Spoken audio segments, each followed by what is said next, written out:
All right, time now for some exclusive new poll numbers you will not see anywhere else. The latest Battleground Abacus Ontario election numbers.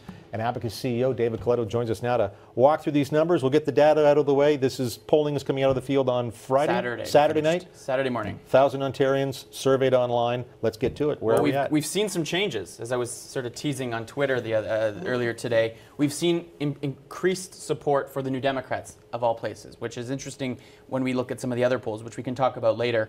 But the big picture is the Liberals are down 3, the Tories are unchanged, and the New Democrats are up. So this was done all after the last leaders debate. So it takes into account any effect that would have had. A debate, I should point out, where the pundits thought Horwath did not do well, including me. So go. And Hudak won, and Hudak's numbers haven't moved, right? And among likely voters, those we think are most likely to turn out on Thursday, again, the New Democrats up 4, the Tories and Liberals basically holding steady. So it's a very close race between the Tories and Liberals, and the New Democrats, you know, at least in this poll, this one moment in time for us, have improved things. And when we look at why, I'll show you some other numbers. Who's going to make the best premier? We've got it tied among likely voters, but Kathleen Wynne still has an advantage here, 6-point lead over Hudak. But again, look at Andrea Horwath, up 4 points over the previous week, with unsure down 5. So more people making up their mind, which makes sense after the leaders debate. If we go to leadership favorability, this is where I think you see some interesting numbers.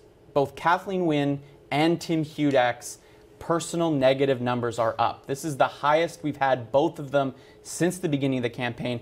A majority of Ontario voters now have a negative impression of Tim Hudak. This off the heels in our same survey that said he won the debate. So he won the debate, but people are turning against him, right? So you can be a good debater and people just not like you.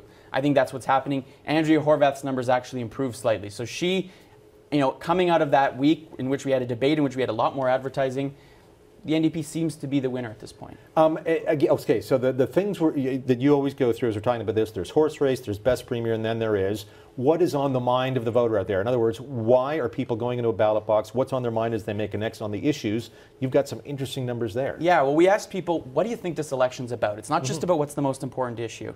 And what's interesting, the first finding is there's no clear answer to that question, right? And that's different from other elections where it's been very clear economy or whatever. Or change, right? Yeah. This one, you can see, 21% said it's about electing a government you can trust. 20% how to deal with the economy, improve the economy. The two bottom ones that likely favor the Liberals, right? Preventing Tim Hudak from winning or dealing with who's best to deal with social programs. And when you ask these, and you look at how these people are voting based on what they think this election's about, you start to see where this election might go on Thursday and why it might come down to a draw, where basically we get the same legislature. Because on the first two, the Liberals are nowhere, right? So if you're voting to elect a government you can trust, or you're trying to vote for a party to best deal with the economy, that's not the Liberal Party. That's not the Liberals. The NDP and the Conservatives are tied basically among that electing a government you can trust voter in terms of the ballot question. The NDP and Conservatives, right? And the Conservatives. But the Tories are well ahead on that economic question, which is what their argument has been. So this, you see an alignment between the party's messaging to voters and how the voters are reacting.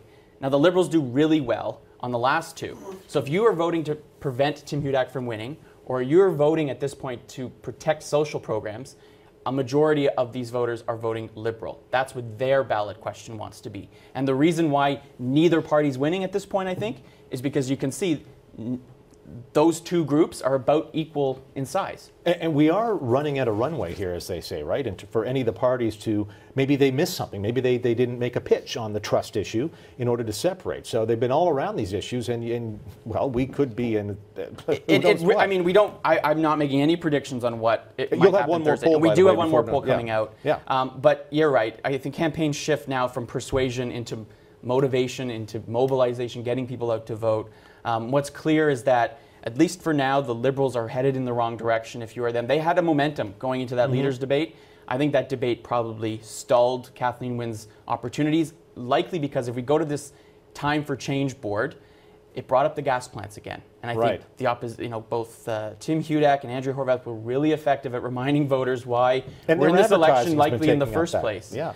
And you can see Time for Change is up 6 points to 54%. So that's a key factor of why the NDP is doing well. Now, Tim Hudak's not taking advantage of this, which I think is his challenge. The Tories are probably at a ceiling.